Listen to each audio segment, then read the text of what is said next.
From South Carolina Public Radio, this is the South Carolina Lead. I'm your host, Gavin Jackson, and this episode was recorded on June 20th, 2023 from South Carolina Public Radio studios here in Columbia. Just so you know, some of the information in this podcast may have changed by the time you've heard it. And we have some programming notes for you. A death in my extended family will take me away from the mic for the next few episodes, so just bear with us there, folks. There will be only one pod for this week, so enjoy it. It's a little longer. Take it in pieces if you need to. And next week, we'll have a This Week in South Carolina crossover episode on Tuesday, but we'll be back with a new episode on Saturday, so stay tuned, folks. We appreciate your help during this time. Also, we are humbly asking our dear leaders to cast your ballots for the Lead as the best local podcast and SCETV as best local news in the Columbia Free Times Best of contest. Yes, this is a critical moment for us, especially because I did win the regional Emmy in Atlanta over the weekend, so we need some big wins to pull me out of this hole that I'm in. There are a lot of great people and places to vote for, craft and draft, but we're coming to you hat in hand asking you to show us some love. And you can find the link to the Columbia Free Times Best of Ballot in our show notes and online at postandcourier.com/freetimes. Vote for SC Lead under local podcasts and SCETV for TV news coverage. Now that we got all that out of the way, this episode features a little campaign trail road trip with Republican presidential candidate Nikki Haley, who was in the state this week. We also hear from Senator Tim Scott react to some comments from former President Barack Obama regarding minority Republican candidates. We also officially close out the 2023 legislative session and give AP State House reporter Jeffrey Collins the final take on the session. Always a good take with Jeffrey. We also look at how much COVID has cost South Carolina and look at some national and state economic indicators and hear from Fed Chairman Jerome Powell and his comments about inflation and interest rates. And Scott Morgan has continuing coverage about seniors and loneliness. But we love to hear from not only Fed Chair Jerome Powell, but you, the listener, folks. 803-563-7169. I've heard from the Fed. They said, Gavin, he can't make public comments on your phone line, but maybe your leaders can instead. So that's the mandate from the Fed right there, folks. Give us a shout, 803-563-7169. How are you doing your part to lower inflation? Or are you just spending like a good consumer? Let us know. 803-563-7169.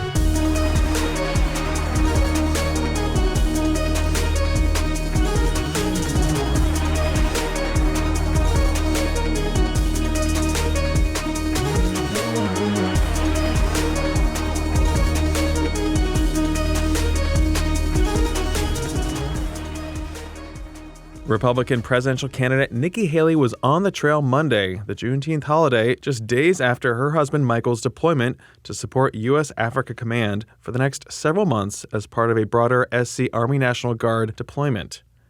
Haley held a rally in Moncks Corner Monday afternoon and was invited by the Berkeley Electric Cooperative to stop at the energy provider's headquarters and then participate in a town hall with 3 co-op executives about energy policy. Her speech was not overly political, but at the end of her remarks, she did get a bit personal about Michael's deployment. But we all need to decide that now is the time, now is the moment. You know, I just dropped my husband off at 4 a.m. this morning for a deployment for a year. And when I dropped him off and you saw those buses, you saw men and women loading up to deploy to protect our freedoms. Because America is the experiment that our men and women are willing to fight for.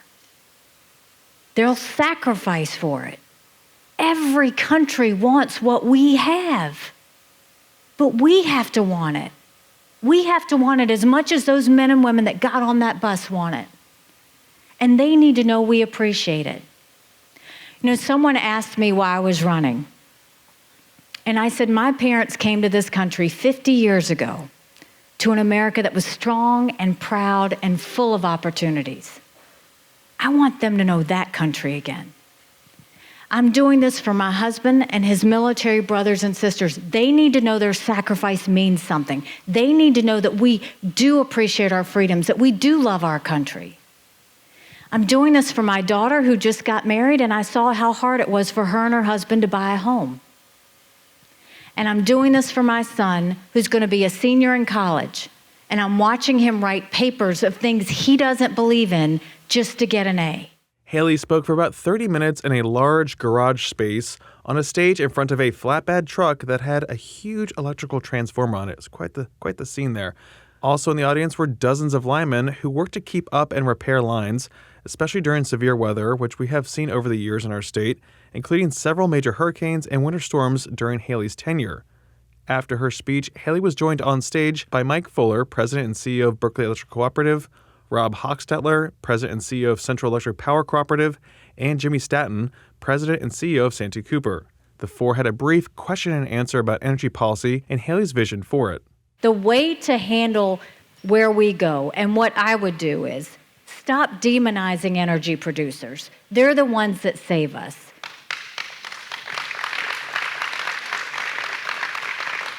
Stop controlling where and when we produce energy.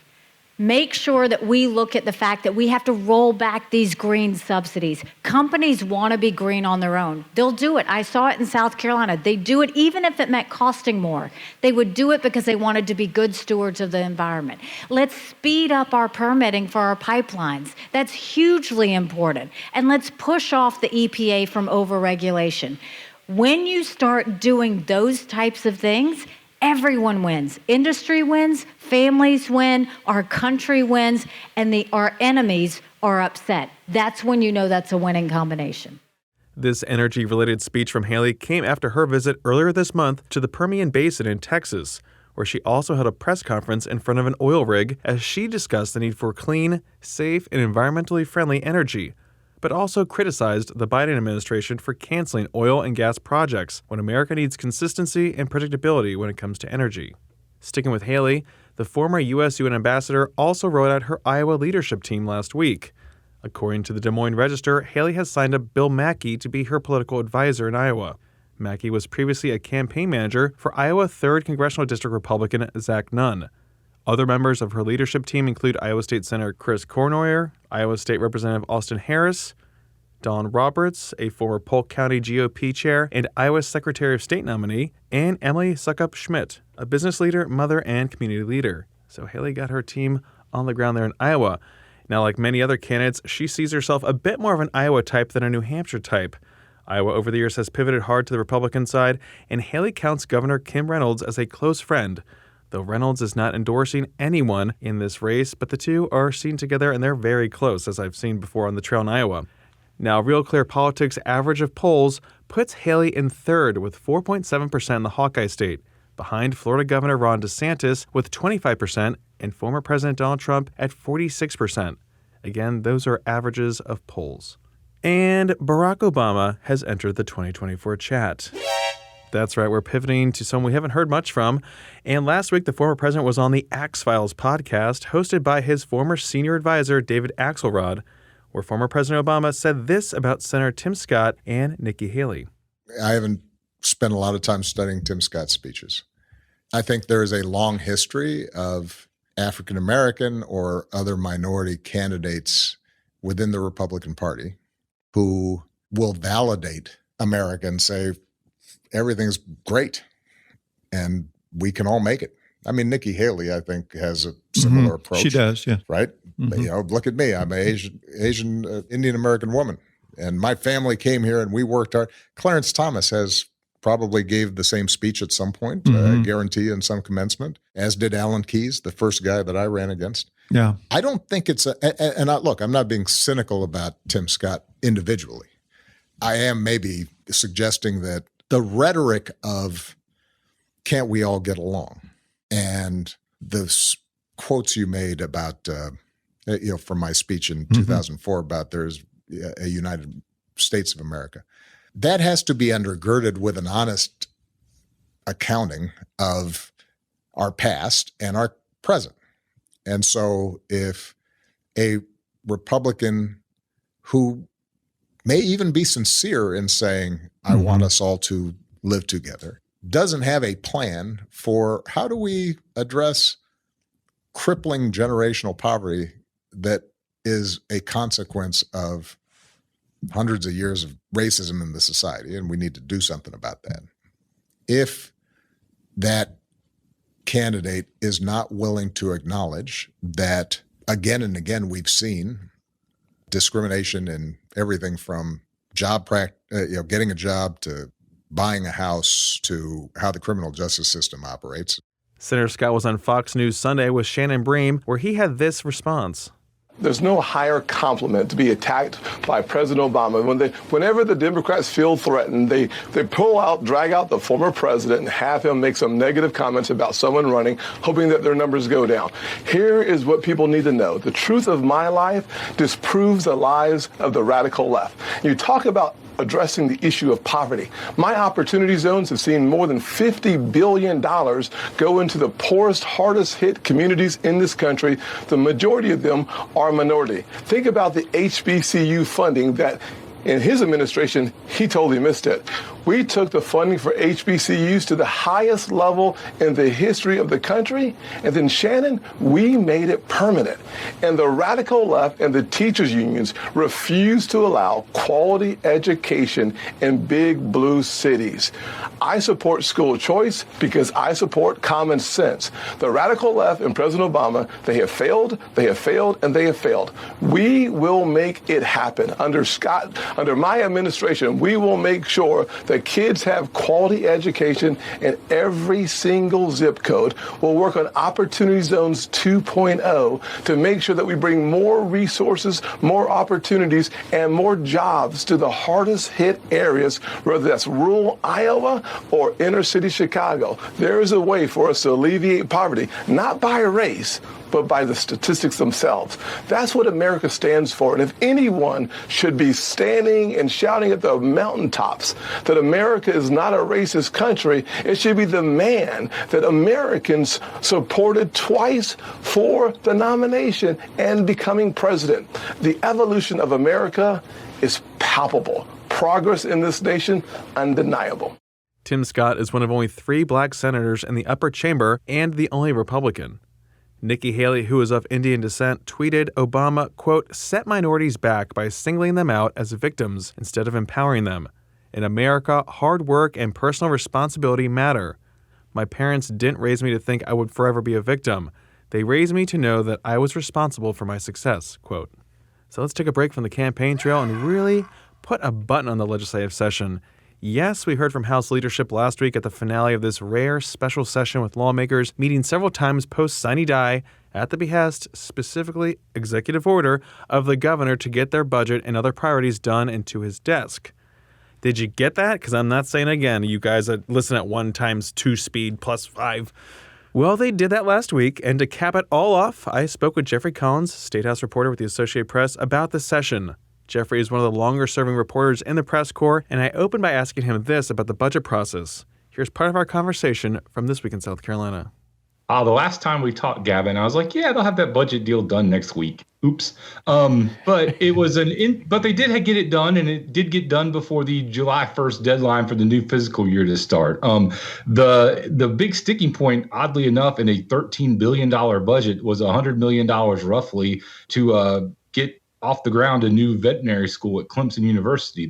And, basically they didn't negotiate for a couple of weeks, according to Senate Finance Committee, Chairman Harvey Peeler. They just didn't talk. And it all spilled over at a meeting last week where, there were lots of spicy allegations thrown. I mean, the one that made the most news was probably House Minority Leader Todd Rutherford saying that the House was concerned with higher ed and the Senate was concerned with Mr. Ed.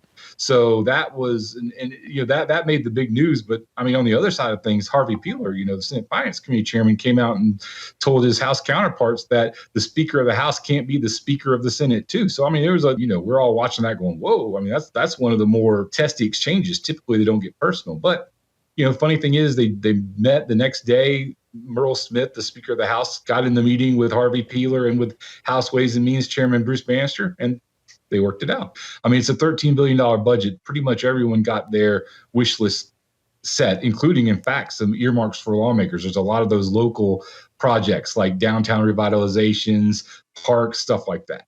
But again, talking about House Speaker Merle Smith, talking about first, it was his first year as Speaker of the 124-member House chamber there. And a lot of big things got crossed off his list, talking about school vouchers, abortion, the SHIELD law, fentanyl trafficking, bond reform, anti-CRT bills, economic development you're talking about. So a lot of big issues for Republicans and actually some bipartisan issues there that everyone kind of benefits from. So Jeffrey, maybe what stood out to you as some of the big moments from this first year of the 2-year session?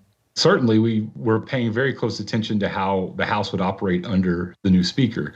And, there was a big deal made, and in some ways legitimately so, about the Freedom Caucus, that group of the far-right conservatives that are joining together that feel like the current Republican Party is too liberal or doesn't take all the Republican ideals to heart.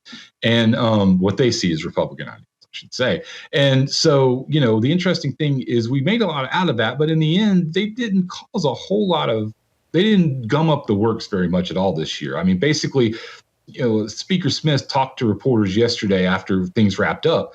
And one of the questions was, well, what didn't you accomplish? What did you not get done that you wanted to get done? And he thought for a second, he's a thoughtful guy, and said, I can't think of anything. If I think of anything, I'll let you know. And I mean, I thought about it too. I mean, he met most of his goals. Ultimately, there's a couple of things left hanging out there, but it's not because the House didn't pass it. Mm-hmm. So, it seemed like, that being said, though, Merle Smith has a little bit of an advantage. I mean, he's got 88 Republicans in a 124-member chamber. I mean, former Speaker David Wilkins probably in his quiet moments daydreams about that and wishes he had that kind of thing back in the early 2000s and thinks about what he could have done. I mean, ultimately, as long as he can keep Republicans together, and you mentioned this a little bit later, the 2024 elections will be very interesting to see of how well he can keep this Republican coalition together that likes him a lot and not let the ultra right side grow very much. But I mean, Merle Smith had a pretty successful first session, I think, all put together. Thanks as always to Jeffrey, and you can catch that full episode on youtube.com/South Carolina ETV. And another programming note, this week's This Week in South Carolina is our last before our summer hiatus. We'll have plenty of goodies for you after Labor Day when the primary season ramps up even more. We'll be back after Labor Day on TWISC.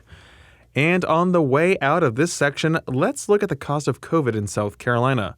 Yes, 20,311 South Carolinians have died from the virus since early 2020 when it first arrived in our state. And residents unfortunately continue to die, including 10 people for the week ending June 10th. In addition to the personal cost, the fiscal cost is also extraordinary. Documents from DHEC and the agenda for the Joint Bond Review Committee show just how much was spent and how much the state and federal funding remains and how much is expiring soon. Let's break down some numbers here. Since the onset of the pandemic, DHEC has reported $877 million has been spent of $1.168 billion in federal and state funding for pandemic-related purposes. As of May 31st, there remained approximately $375 million and $97 million in unspent federal and state funding, respectively. Of the amount remaining, $27.6 million of the federal funding and none of the state funding has expired. All of the federal funds are specifically designated and have limited potential for redirection there. Also, the Federal Fiscal Responsibility Act of 2023 includes provisions to rescind unused funds appropriated during the COVID-19 pandemic. So we're going to see some of that money go back to the federal government at some point, especially those expired funds. DHEC also said that its website will be archiving the COVID-19 data and dashboards and will only display the COVID-19 vaccination by population graphic moving forward. This transition comes pursuant to recent updates in the state reporting requirements and guidance by the CDC following the May 11th expiration of the public health emergency. While the majority of COVID-19 data elements will not be public-facing after June 30th, DHEC will continue to closely monitor COVID-19 and reactivate these products should the need arise. As we said earlier, as of May 30th, DHEC has expended some $877 million in state and federal funds in response to COVID-19 since early 2020. The bulk of that, $417 million, that went toward testing efforts. And on the way out, some SC 2024 events of note this week. Senator Tim Scott will be on Fox News' Town Hall tonight, Tuesday, June 20th, from Myrtle Beach with Sean Hannity. And Florida Governor Ron DeSantis will be in South Carolina on Thursday and North Augusta on his way up to Washington, where on Friday, he and several other major Republican presidential candidates will participate in the Faith and Freedom Coalition's Road to Majority Policy Conference.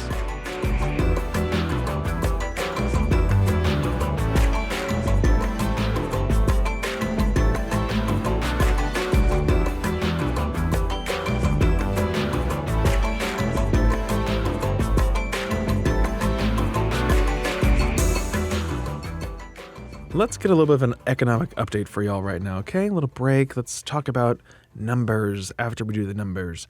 Federal Reserve Chairman Jerome Powell announced last week that the Federal Open Market Committee would not be raising interest rates for the first time in 15 months. Thank you, Chair Powell. He's been listening to our letters, but not calling the hotline, per Fed law. Now, this break is to let the economy absorb that 5 to 5.25% interest rate hikes over the past 15 months and to prevent a credit crunch following the collapse of two banks earlier this year. Yeah. Remember Silicon Valley Bank or Signature Bank? Yeah, short memories, guys. I never forget. Now, here's what Powell had to say about the rate decision and that still tight labor market. We've covered a lot of ground, and the full effects of our tightening have yet to be felt. In light of how far we've come in tightening policy, the uncertain lags with which monetary policy affects the economy, and potential headwinds from credit tightening, today we decided to leave our policy interest rate unchanged and to continue to reduce our securities holdings. Looking ahead, nearly all committee participants view it as likely that some further rate increases will be appropriate this year to bring inflation down to 2% over time. The labor market remains very tight. Over the past 3 months, payroll job gains averaged a robust 283,000 jobs per month. The unemployment rate moved up but remained low in May at 3.7%. There are some signs that supply and demand in the labor market are coming into better balance. The labor force participation rate has moved up in recent months, particularly for individuals aged 25 to 54 years. Nominal wage growth has shown signs of easing, and job vacancies have declined so far this year. While the jobs to workers gap has declined, labor demand still substantially exceeds the supply of available workers. FOMC participants expect supply and demand conditions in the labor market to come into better balance over time, easing upward pressures on inflation. That was Federal Reserve Chairman Jerome Powell on June 14th. Now, rates still remain at their highest level in 16 years, but like you heard, the Fed's 18 policymakers do expect to nudge rates up by 0.5% before the end of the year. So stay tuned for that. Part of the inflation issue remains the still hot labor market. And in South Carolina, it's hot, hot, hot. Famously hot. South Carolina's labor market's famously hot, specifically in Columbia. The unemployment rate did inch up last month nationwide to 3.7%. But here in famously hot South Carolina, it held steady at 3.1%. SC Department of Employment and Workforce Executive Director William Floyd said in a statement, quote, "The number of people working in South Carolina is higher than ever before, growing in May by more than 14,000 individuals to hit another record of over 2.3 million. The ongoing expansion of our labor force is definitely encouraging news and helps support South Carolina's businesses. Even more employees are needed, so every day DO focuses on workforce development and connects job seekers with great jobs in our growing economy," quote. The top 3 industries that reported the biggest job gains in May were leisure and hospitality, education and health services, and finance, totaling some 6,700 jobs. Government and manufacturing saw the biggest declines, totaling 2,100 jobs. The average hourly earnings in our state continues to hover around $29 an hour. Just some food for thought there as you think about maybe renegotiating your salary. And finally in our podcast, South Carolina Public Radio's Scott Morgan has this follow-up report on social isolation among South Carolina seniors. A new report from the South Carolina Institute of Medicine and Public Health in partnership with the State Department on Aging found among South Carolinians aged 65 and older that 37% live alone, which is on par with the national average.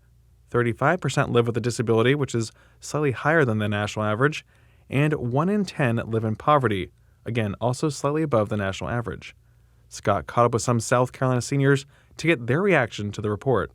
For South Carolina Public Radio, I'm Scott Morgan, and I hate to be the one to tell you this, but you might be more isolated than you think you are. I went from working in the public school system, middle level administration, managing arts and PE and special projects to zero work. It wasn't going from 60 to 0 for Ginny Carty. It was a much more high-speed crash. I went from 600 to 0. Her life as she had lived it for decades was, thanks to some health problems that compelled her to retire, gone. And with it, her sense of self. what I realized is so much of my life had been tied up in what I did instead of who I am. And that's how isolation gets you as you age. You're living your life, going to work, wrapped up in your job so tightly that it's the first thing you use to describe yourself. And then your career is over, and you find out all those people, all those years, all those dreadful office parties, they were your social circle. So you talk about like, whoa. The sudden loss of Cartier's social infrastructure was hard enough. But remember, the reason she lost it so suddenly was because her health had abruptly changed. What I had just taken for granted, just being physically fit, I remember thinking that my body had basically abandoned me. I think when folks leave the workforce, that could be the beginning of a life that has social isolation as a factor. But losing your coworkers, even your sense of purpose, is just the start, says Maya Pack, Executive Director of the South Carolina Institute of Medicine and Public Health. As people age, they're more likely to have their spouse and friends pass away. They're more likely to have chronic health conditions that provide barriers for mobility and other ways of accessing and nurturing their relationships. Yeah, let's talk about relationships. New ones are a lot easier to make when you're young and everybody's crammed into the same classrooms and summer camps as you. But as you age, it gets tougher and tougher to break into existing social groups. And that, says Prisma Health social worker Vivian Moore, carries over when folks move into senior living situations. I hear that from patients that even moving into a retirement community, they'll say, that everybody already has those established friends already set up. And how do you even maneuver and make those friends and move forward? So no, it's not just you if you're feeling like you can't get anywhere with new people. It's just not easy to make connections as an older adult, even when you're volunteering to go out and meet people where they are. Once a week, I do Meals on Wheels. And me and my buddy, we know when we get to certain houses, they're waiting on us. It took a pandemic for Ken Baxter to realize how important social connections were. Like Jenny Carty, Baxter is a former educator, and his rather fruitful social life as a retiree ground to nothing when COVID hit. No church meetings, no golf with the boys, and a wife who got sidelined by the virus. And so it was this profound loss of social connection that made Ken Baxter notice something on one of those Meals on Wheels runs he'd always just been trying to get through. When I get to that person's house, they at the front porch, they talk to me. The whole time I'm coming up to their steps, the whole time I'm laying the package down, they want me back to my car, talking to me. So after I figure that out, I take my time. I talk to them, we chat about stuff, and they look forward to me coming. And I realize those three people, I'm probably it for the day. It just made my heart do flip-flops knowing that people wanted to see me that much to talk to me because they wanted that human contact. Maya Pack says the pandemic brought the seriousness of social isolation among older adults to the fore. And now that we're talking about it, she hopes you reach out to someone who might just be waiting on you to be their human connection. Thanks there again to Scott Morgan for that report, which you can find along with his insightful podcast, Indebted, about the ecosystem of debt in our state on southcarolinapublicradio.org.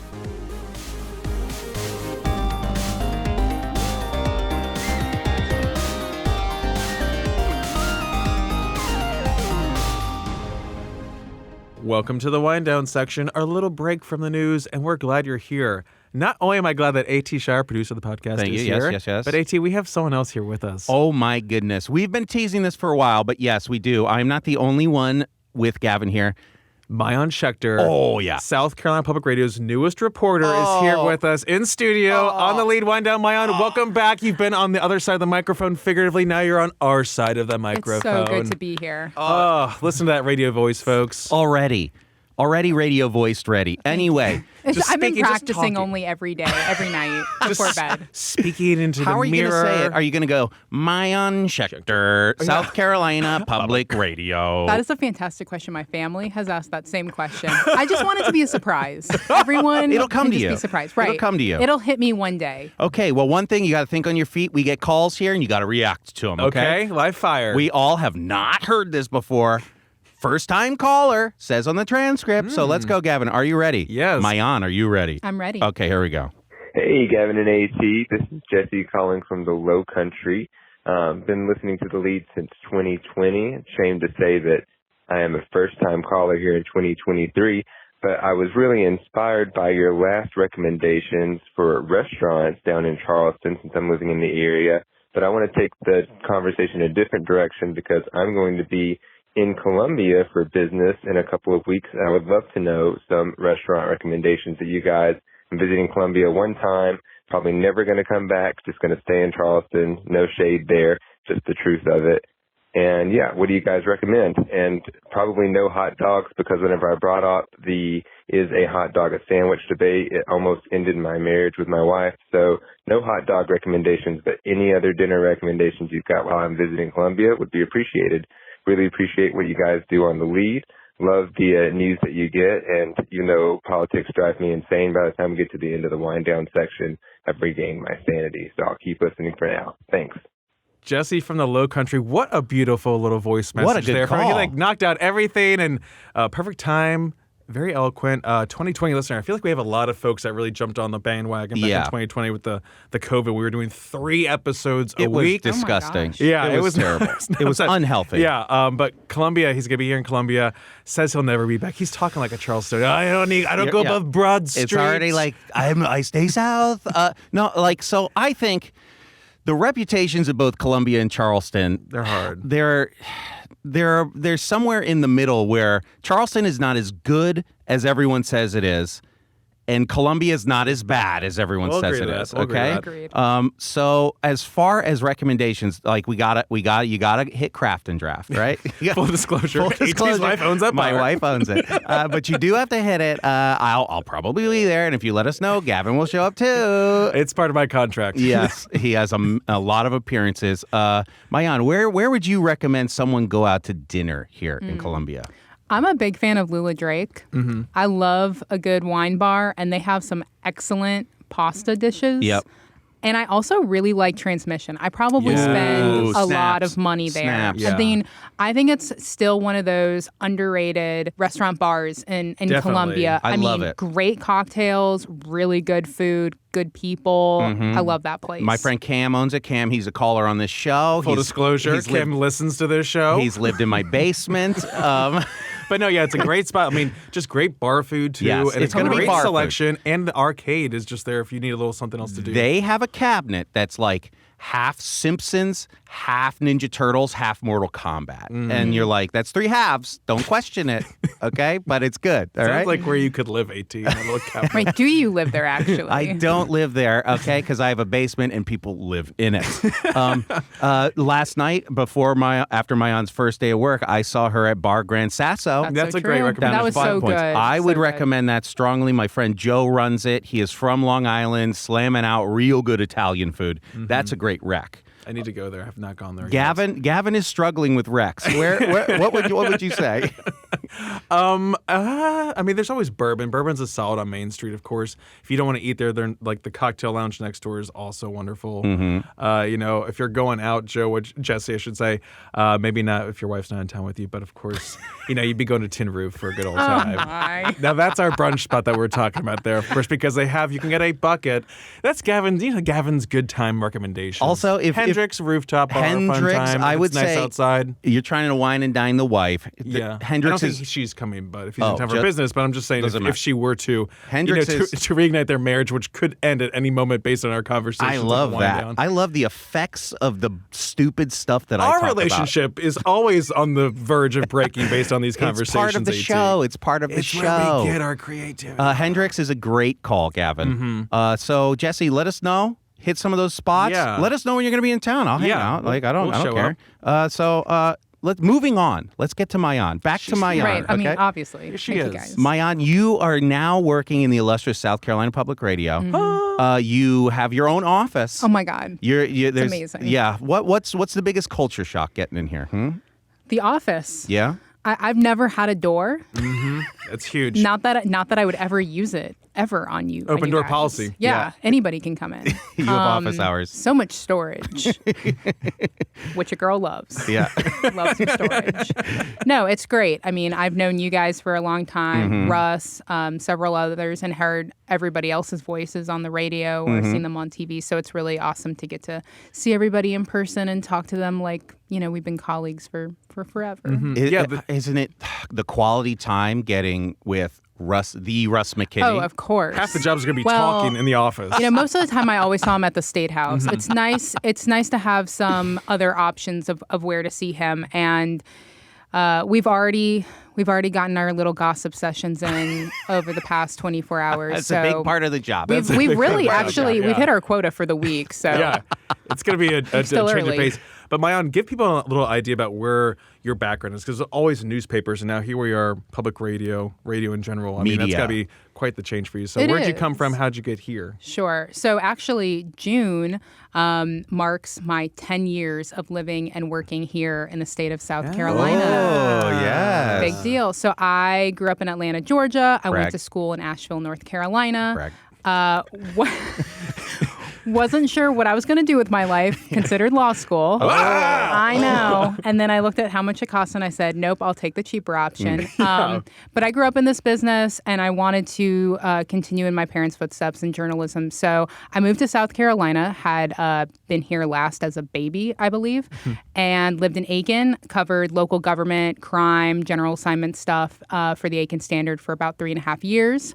Went to the Greenville News, covered business there and the county council, and then moved to Columbia in 2017, covering the State House, and had been there for the last 5.5-ish years, where I was both a budget reporter at some point, then kind of a sort of a general politics reporter, and then I was the editor of the State House and politics team for almost 2 years. What a resume. I know. Truly, I mean, Gavin introduced me to like the behind-the-scenes news world of here, and you have always been a fixture of it for me. Oh, my gosh. And That's so, such an so honor. for you to be working 2 doors down from me now is crazy for me. And personally, I'm love that you're here. Thank you. Caitlin wants to go do happy hours with you. Down. Are the buckets there? Will there be buckets? Big bucket, pro bucket. We had Gavin happy hours. Other Pro buckets. Maybe we buckets. can have buckets on the cartoon. So I'm so happy you're here. Hopefully, I mean, Caitlin could have had drinks with Maayan anytime. I know she feels much more comfortable now. Okay, we know each other so much better. There's It's a journey. She's got an in now. Anyway, Maayan, Like a cat. thank you. Thank you for being here. I'm sure our listeners are going to hear a lot more from you. Yes. We have the Scott Morgan section on the show. Now we'll have the Maayan Schechter section. Oh, wow. Thank you. And so, anyway, Gavin, do the outro, please. That's enough. Okay, wonderful again to hear from people like Jesse on our program, to hear from Maayan, who's working here now with us at South Carolina Public Radio. And you could also leave us a message like Jesse did at 803-563-7169 or a review on Apple Podcasts. And again, you can always stay up to date with the latest news on scetv.org and southcarolinpublicradio.org. And don't forget to support your local newspapers. For the South Carolina Lead, I'm Gavin Jackson. Be well, South Carolina. That mimosa bucket. Yeah. I want that mimosa You get the bucket. whole bottle in the bucket. Now, is it Andre? It's included. But it's like, you don't get that, like no one else does that Right. in Columbia, which is frustrating. Where It's can like, I get a bucket?